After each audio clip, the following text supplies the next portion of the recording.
కీర్తనలు 23వ అధ్యాయము. యెహోవా నా కాపరి, నాకు లేమి కలుగదు. పచ్చిక గల చోట్లను ఆయన నన్ను పరుండజేయుచున్నాడు. శాంతికరమైన జలముల యొద్ద నన్ను నడిపించుచున్నాడు. నా ప్రాణమునకు ఆయన సేద తీర్చుచున్నాడు. తన నామమును బట్టి నీతి మార్గములలో నన్ను నడిపించుచున్నాడు.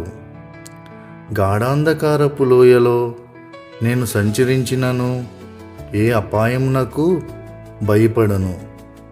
నీవు నాకు తోడై ఉందువు. నీ దుడ్డికర్రయు నీ దండమును నన్ను ఆదరించును.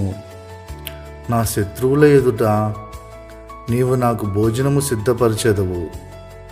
నూనెతో నా తల అంటియున్నావు. నా గిన్నె నిండి పొర్లుచున్నది. నేను బ్రతుకు దినములన్నీయు కృపాక్షేమములే నా వెంట వచ్చును. చిరకాలము యెహోవా మందిరములో నేను నివాసము చేసేదను.